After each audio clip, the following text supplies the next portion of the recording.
saya berharap PDGI banyak memberikan masukan terhadap sistem kesehatan nasional, utamanya kesehatan gigi dan mulut pasti. Jadi target kita masuk menjadi pengurus itu tentu ingin berbuat lebih banyak. Dan berbuat lebih banyak pada soal kebijakan. Kebijakan ini yang harus kita intervensi.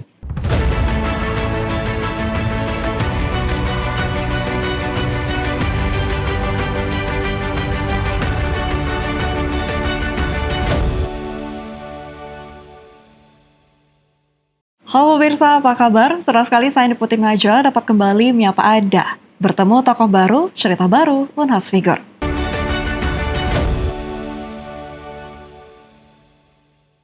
Edisi spesial kali ini, tentunya kita akan menyelami kisah seorang sosok muda yang tidak hanya berkutat di dunia kedokteran, tetapi juga menjadi motor perubahan di lini organisasi dan intelektual pemuda. Seorang akademisi, aktivis, pemimpin muda yang penuh energi. Kita akan mendengar ceritanya, tapi tidak hanya ceritanya, kita mendengar juga hikmah, strategi, dan semangat dari seseorang yang tak berhenti belajar dan memberi. Sudah bergabung bersama kita di studio Unhas TV, hari ini sudah ada Dr. Gigi Ardiansyah Pawinro, spesialis ortodonti konsultan yang selaku Ketua Program Studi PPDGS Ortodonti Fakultas Kedokteran Universitas Hasanuddin. Selamat siang, Dok. Siang, Najwa. Bagaimana kabar hari ini? Alhamdulillah baik sekali. Alhamdulillah baik. Gimana nih tadi perjalanan menuju kantor Unhas TV? Ya, tadi pagi menjalankan tugas sebagai dosen Kaprodi di Rumah Sakit Gigi Mulut Jalan Kandea. Kemudian sebelum duhur jalan ke sini. Oke, mungkin banyak nih Sobat Akademika yang penasaran siapa sih sebenarnya sosok Dr. Ardiansyah ini. Kalau kita boleh flashback kembali, pada saat masa kuliah, boleh diceritakan sedikit deh masa kuliah dari seorang Dr. Ardiansyah sendiri. Ya, saya asalnya dari Maros. Kemudian pas kuliah terjebak di aktivitas organisasi. Jadi selain mahasiswa kedokteran gigi, juga banyak menjadi aktivis baik lembaga internal maupun eksternal. Saya pernah jadi ketua Majelis Permusyawaratan Mahasiswa FKG, pernah jadi ketua Dewan Mahasiswa Profesi, jadi ketua mahasiswa koas, dan Parlemen Universitas Hasanuddin, jadi partai-partai waktu itu waktu mahasiswa. Jadi dan ketua BEM, ketua bidang ya, dan ketua bidang organisasi eksternal, HMI saya.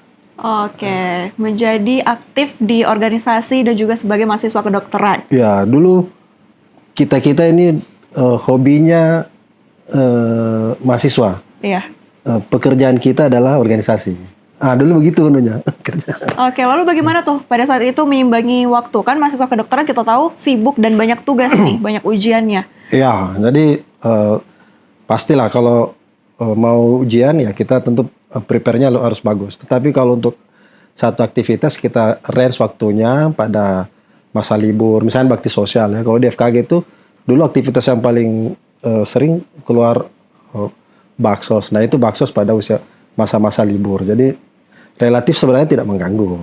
Tinggal mengatur waktunya, ritmenya, kapan harus belajar, kapan harus tidak. Berarti Sobat Akademika sudah tidak harus takut ya agar kuliah terganggu. Nah lalu kan tidak takut terganggu kuliahnya. Apa sih prinsip yang dokter pegang agar tetap berprestasi akademik juga, tapi sambil aktif juga di banyak organisasi? Saya justru belajar di organisasi itu manajemen waktu. Manajemen waktu. Jadi kalau pada saat mengatur waktu itu karena kita menjadi pengurus, maka kita harus memperlihatkan ke adik-adik bahwa menjadi aktivis itu tidak harus larut dalam suasana yang tidak belajar dan sebagainya, tapi harus pada saat butuh belajar ya harus belajar di rumah, di kos, tapi pada saat aktivitas juga harus terjun mendalam untuk membuat kegiatan itu sukses, dan itu penilaian orang.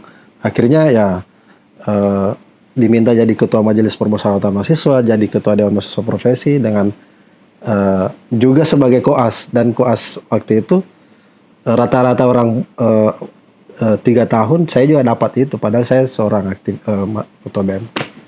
Oke, nah kan aktif di keduanya tuh kan, aktif di akademik maupun organisasi. Ya. Mungkin pada saat menjadi mahasiswa ada nggak sih cerita lucu atau mungkin yang paling mengesankan dari Dokter Ardi sendiri? Kalau cerita lucunya relatif sebenarnya nggak apa namanya, tidak terlalu. Ya cuman kalau namanya mahasiswa ya pasti ada jadi aktivis, ada pecinta, ada apa Iya. dan sebagainya, belajar. Jadi ya paling banter di situ-situ. Oke. Kalau tidak lulus kuliah apa namanya, mata kuliah itu biasa. Tapi pada saat mengulang kita harus relatif lebih effortnya lebih bagus gitu, lebih banyak. Berarti apakah ada konflik antara mungkin pada saat bertanggung jawab di organisasi dan kewajiban dalam kuliah? Oh sering. Sering. Ya, kami kalau misalnya jadi waktu saya jadi ketua Dewan Mahasiswa Profesi itu kan pekerjaannya advokasi kegiatan-kegiatan di koas gitu. Jadi ada yang kasusnya tidak ada yang di apa namanya sama dosen. Nah itu yang jadi pekerjaan kita. Nah sementara kita harus janjian dengan pasien dan sebagainya, harus mengatur waktu. Nah di situ konfliknya, jadi konflik dengan dosen, demo dosen dan sebagainya. Itu yang saya lakukan waktu itu. Jadi Bagaimana tuh pada saat itu menjadi mahasiswa memanage hal tersebut?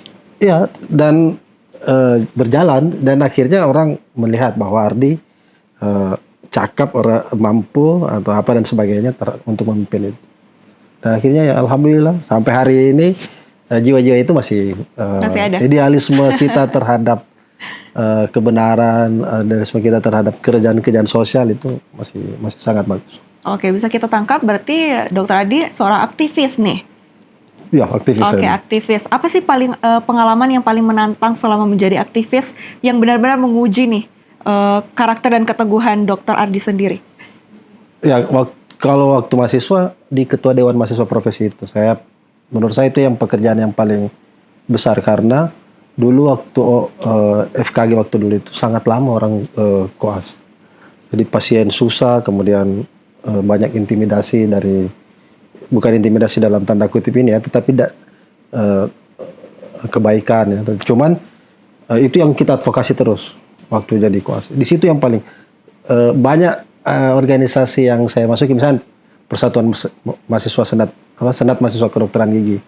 Cuman ya tetap ritmenya tidak menantang. Kalau yang menantang waktu saya jadi ketua dewan mahasiswa, itu waktu mahasiswa.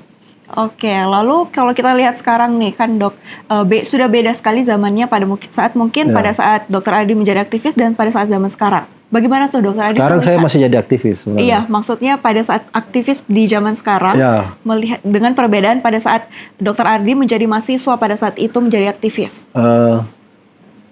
Setiap orang punya zaman, setiap zaman punya orang kan itu yang selalu. Saya tidak bisa membandingkan zaman saya waktu. Tapi saya sampai hari ini masih dekat sama adik-adik aktivis di kedokteran gigi ya, di anak-anak BEM, anak-anak HMI masih sering saya hampir 1 bulan sekali saya ngopi sama-sama mereka. Ya minimal saya melihat bagaimana pergerakannya.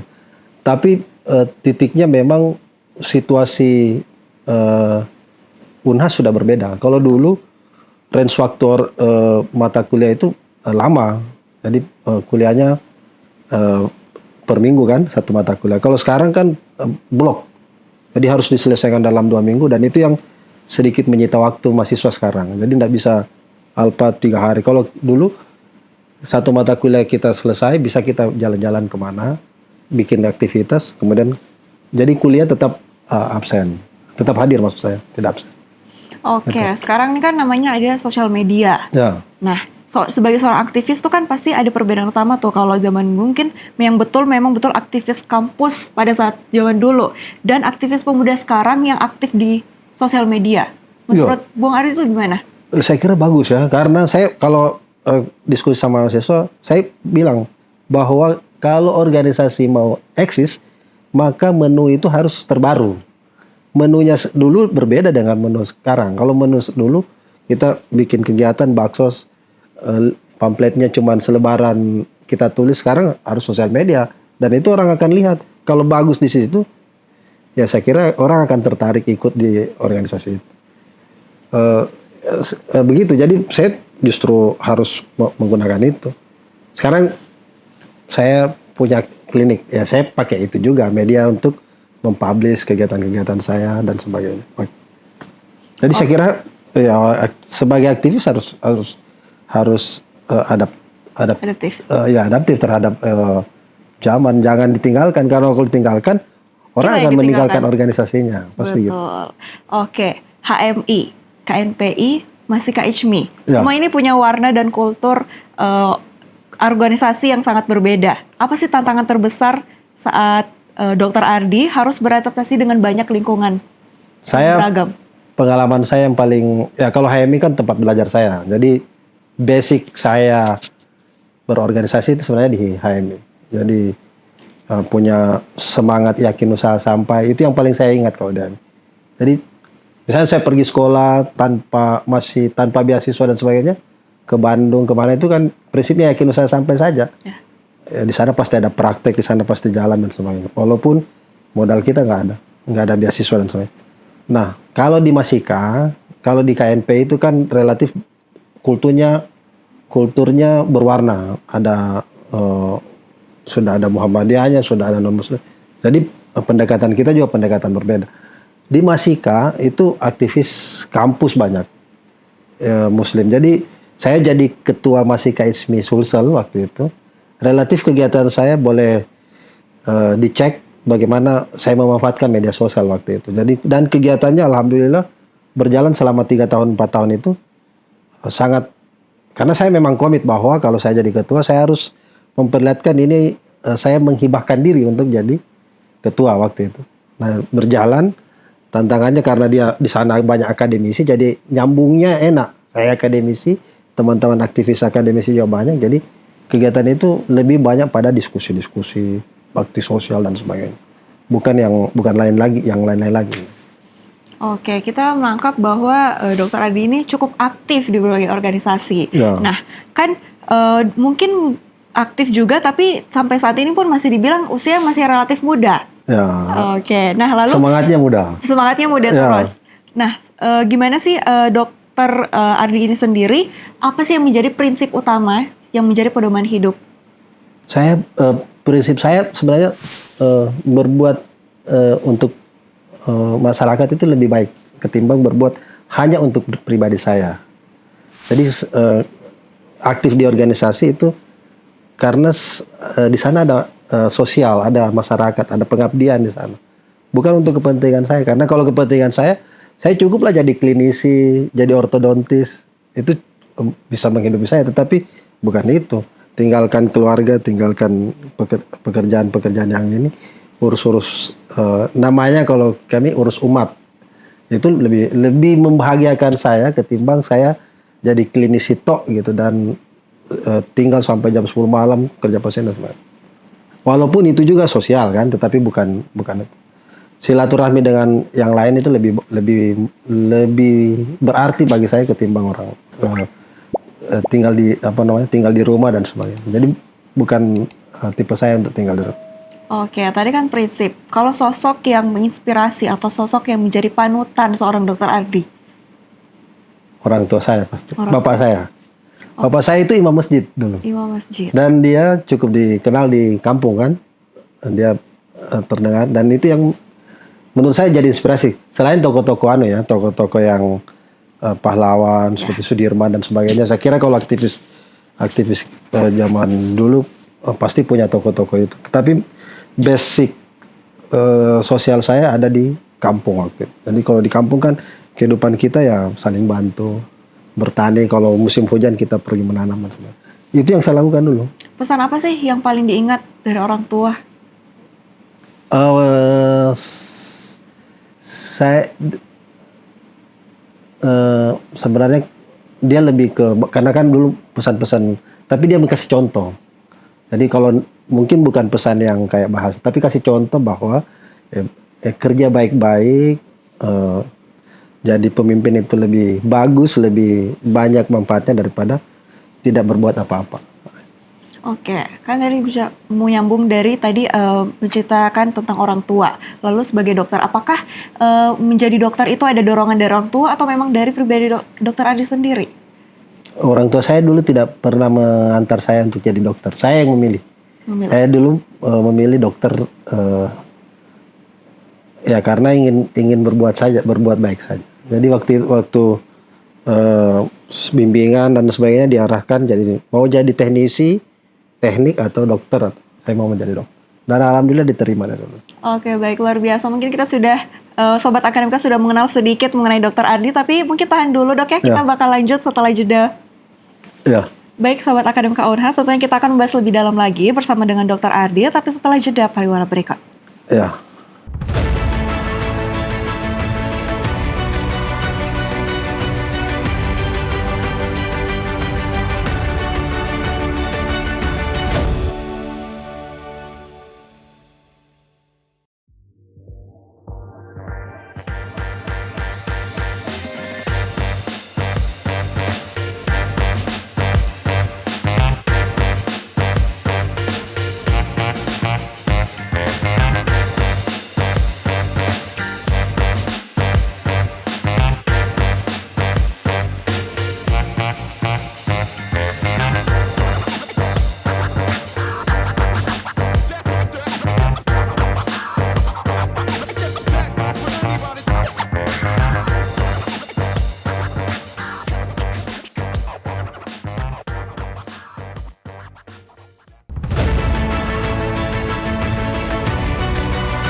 Baik, Sobat Akademika Unhas, masih bersama saya Andi Putri Najwa, tentunya masih di Unhas Figure dengan Dokter Ardi. Kita lanjut lagi nih dok ya. Ya, thank you. Oke, tadi kan kita bahas tuh tentang HMI, KNPI, ICMA sendiri. Nah, yang kalau sekarang mungkin boleh di-spill jabatan sekarang seorang Dokter Ardi. Ya, saya sekarang ketua program studi di PPDGS Ortodonti di Fakultas Kedokteran ini. Jadi kalau orto itu kalau bahasa ininya behel, jadi merapikan gigi, itu kerjaan saya, yang miring-miring, yang maju dan sebagainya. Di organisasi profesi saya wakil ketua umum, pengurus besar PDGI hari ini. Oke, luar biasa. Itu kalau untuk PDGI. Oke, luar biasa. Nah lalu kan dokter juga aktif sebagai dokter gigi nih. Apa sih tantangan utama yang sering dihadapi dan khususnya mungkin di spesialis orto? Mungkin dalam sistem kesehatan Indonesia saat ini deh dok.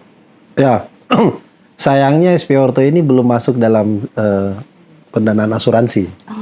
BPJS ya. Iya, jadi betul. belum masuk karena dia masih dianggap estetik. Padahal harusnya gigi yang tidak rapi itu akan banyak dampaknya terhadap kesehatan. Ya termasuk sakit pada ini, kemudian sakit estetiknya, kualitas hidup lebih ya, kalau giginya maju kan psikologinya terganggu dan sebagainya. Itu yang harusnya dilihat sebagai etiologi base-nya, bahwa orto itu bukan estetik tapi dia treatment. Kalau treatment harusnya masuk. Itu tantangannya kalau dunia klinik saya. Di yang lain-lain kan masuk kecuali orto. Oke, nah kalau kita boleh kulik lagi sedikit, mengapa sih Dokter Ardi ini memilih spesialis ortodonsia sendiri? Apakah ada momen pribadi atau mungkin pengalaman yang mengarah ke sana? Ya, saya waktu mahasiswa selain aktivis juga asisten dosen. Asdos. Saya asisten dosen lab ortodonti. Jadi pada saat itu menarik. Masuk dosen, dulu kan dosen masih dokter gigi umum, masih dosen, kemudian diminta sekolah. Ardi memilih apa? Saya bilang saya pasti orto karena saya asisten dosen orto dulu. Makanya berangkat ke Bandung untuk sekolah di Unpad. Itu kenapa saya ambil spesialis. Dari situ tertarik. Iya. Lebih mungkin karena lebih estetik lah ya. Saya lebih suka yang estetis dan sebagainya. Jadi pilihnya ke situ. Bukan juga tidak suka bedah dan sebagainya, bukan. Tetapi lebih ke sana sih, estetik. Oke, nah lalu mungkin ini agak hot question nih, dok. Saat melihat protes dari sejawat dokter tentang kebijakan kesehatan pemerintah, kalau dari dokter sendiri, menurut pandangan dokter, apa sih sebenarnya menjadi akar masalahnya? Saya termasuk orang yang ikut demo. Ya intinya sebenarnya kita berharap sebenarnya pemerintah itu jadi mitra, menganggap organisasi profesi itu jadi mitra PPPDGI, tapi rasa-rasanya Kementerian Kesehatan hari ini itu menganggap organisasi profesi sebagai berlawanan terhadap kebijakan-kebijakan kementerian, dan harusnya kita hanya mitra, dan itu sangat bisa didiskusikan.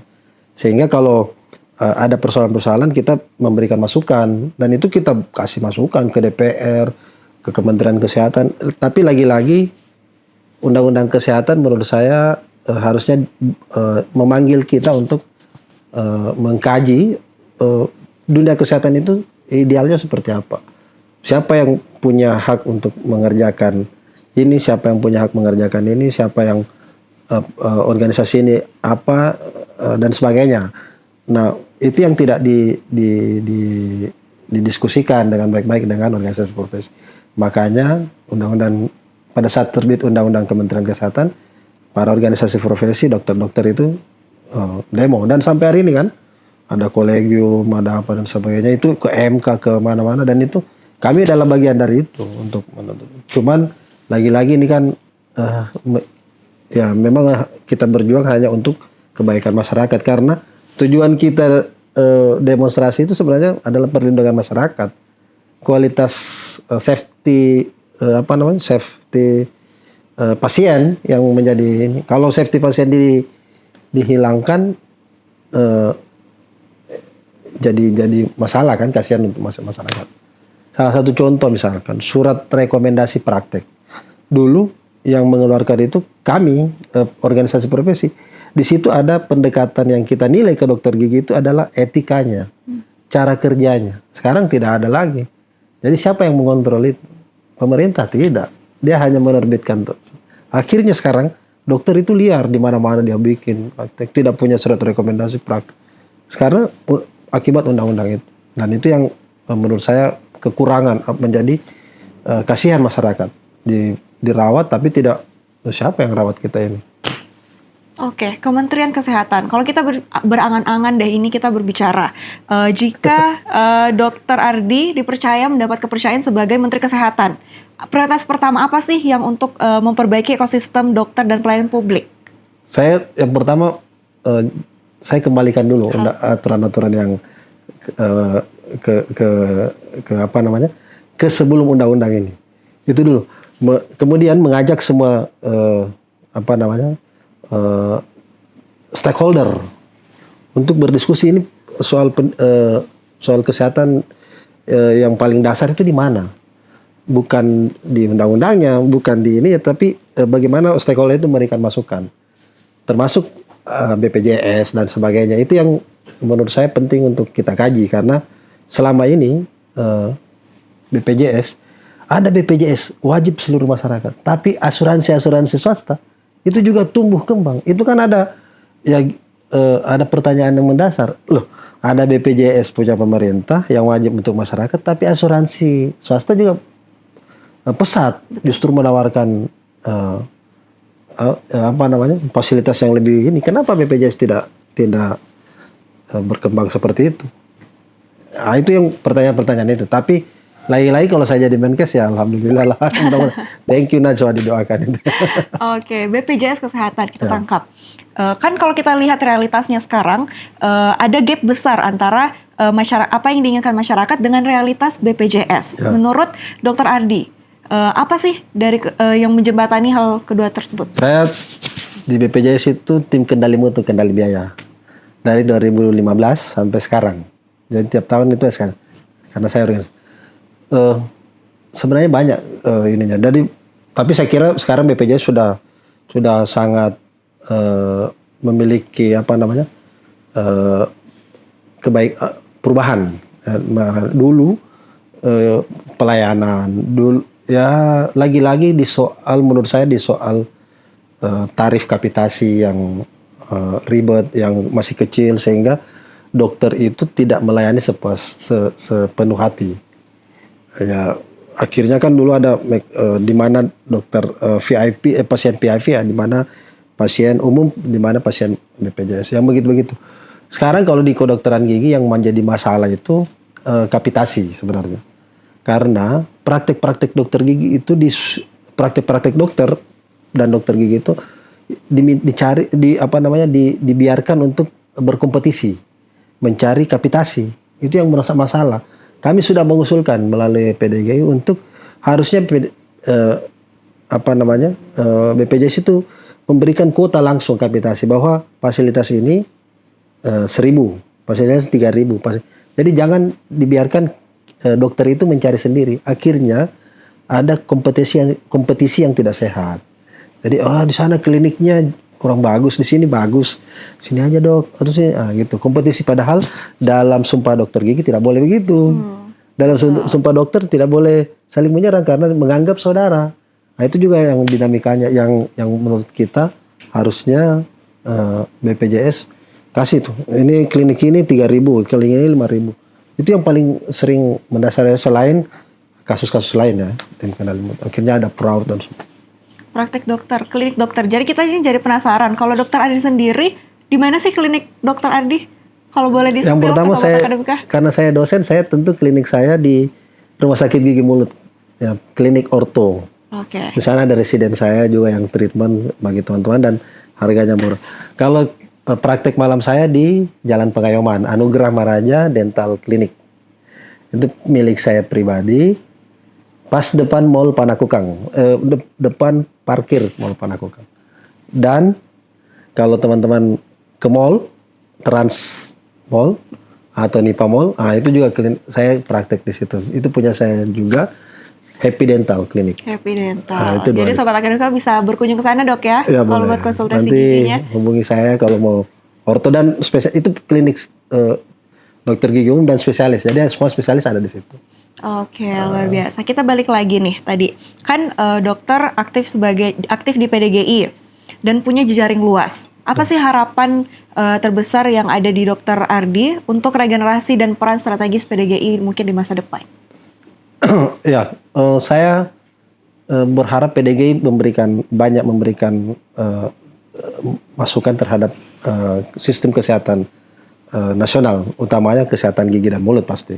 Jadi target kita masuk menjadi pengurus itu tentu ingin berbuat lebih banyak dan berbuat lebih banyak pada soal kebijakan.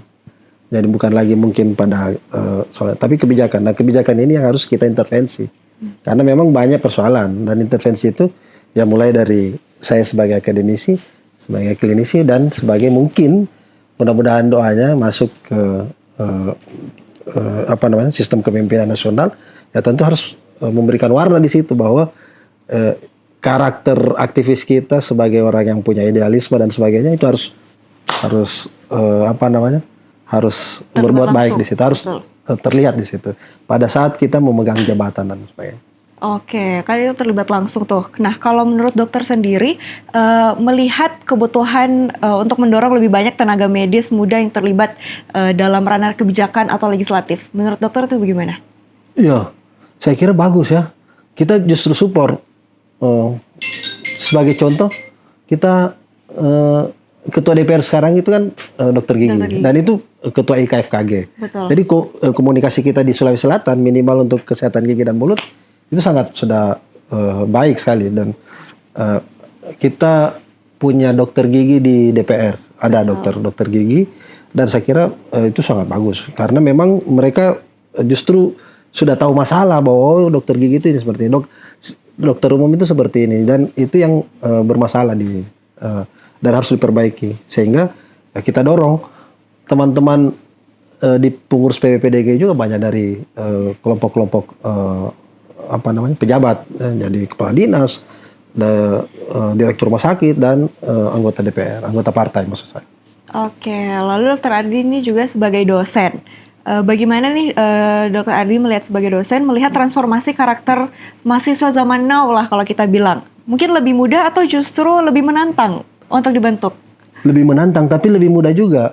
Karena dulu informasi kita itu cuma satu pintu dari dosen. Apa yang dikatakan dosen itulah benar. Sekarang tidak. Kita lebih mudah sebenarnya secara dosen. Karena kita sistem di kedokteran gigi itu sekarang kita lebih pada fasilitator sebenarnya. Diskusinya karena informasi mereka sudah dari mana-mana, dari Google, dari buku, dari ini dan sebagainya, sehingga pada saat satu topik itu enak diskusinya karena mereka tinggal mengatakan menurut ini, bukan lagi menurut Dokter Ardi waktu jauh kuliah yang lalu bukan lagi di situ. Jadi lebih nyaman. Kalau dulu kita apa yang disampaikan oleh dokter yang di depan, titik komanya kita harus hafal. Sekarang enggak, lebih bagus, lebih enak sekarang, lebih nyaman. Ya tinggal mungkin di skillnya yang harus lebih bagus. Sekarang soal kedokteran kayak gitu banyak tuntutan masyarakat di skill karena kurang. Oke, nah kan kalau kita lihat juga sekarang ini banyak pemuda atau mungkin generasi Z sama ini tuh kayak banyak pemuda skeptis terhadap organisasi. Nah, mereka tuh melihatnya sebagai formalitas atau mungkin ya politik-politik semata aja lah kayak gitu. Nah, menurut Dokter Ardi sendiri, bagaimana tuh? Saya tentu tidak sepakat ya, tentu tidak sepakat. Saya pasti tidak sepakat karena menurut saya harusnya dengan zaman now organisasi itu lebih mudah diatur, tidak lagi butuh waktu yang berlama-lama kita ini, tapi diskusinya sudah bisa melalui media Zoom, media WA dan sebagainya. Jadi tidak, sebenarnya waktu sudah tidak lagi jadi masalah di situ. Tinggal ritme kita mengatur organisasi seperti apa dan konsistensi kita, komitmen kita, idealisme kita itu yang kita tanamkan dan itu sampai adik-adik saya hari ini masih gejolaknya masih bagus. Oke, mungkin terakhir sebelum menutup perjumpaan kita pada hari ini, mungkin Dokter Ardi bisa sampaikan closing statement kepada seluruh sobat akademika Unhas, mungkin yang ingin berkontribusi tapi masih belum tahu nih harus mulai dari mana. Ya, yang pertama tentu bahwa menjadi aktivis organisasi itu sebenarnya adalah media untuk melatih diri. Bahwa kita punya sisi-sisi sosial yang mungkin di zaman sekarang ini sedikit termarginalkan dan itu melalui organisasi saya kira sisi sosial kita itu kita eksplorasi, kita besarkan sehingga lebih banyak bermanfaat bagi masyarakat, lebih banyak mengabdi kepada masyarakat dan itu saya kira Anda dokter, Anda pengacara, ada apa dan sebagainya, organisasi itu media belajar dan media kita untuk mengembangkan diri. Saya kira itu ini saya kalau untuk menjadi aktivis. Oke, luar biasa. Terima kasih banyak waktunya untuk pada hari ini. Thank you Najwa. Terima kasih. Assalamualaikum warahmatullahi wabarakatuh. Oke, baik Sobat Akademika Unhas, setelah kita mendengar obrolan kita dengan Dokter Ardi, tentunya kita dapat menangkap bahwa kita harus lebih berani untuk berbuat karena apapun itu profesinya. Ya. Betul ya dok? Ya. Apapun itu profesinya kita harus lebih berani dan akan berdampak kepada masyarakat. Jangan lupa untuk terus saksikan program-program menarik lainnya hanya di YouTube channel Unhas TV. Saya Putri Najwa, mewakili seluruh kru yang bertugas pamit undur diri dan sampai jumpa.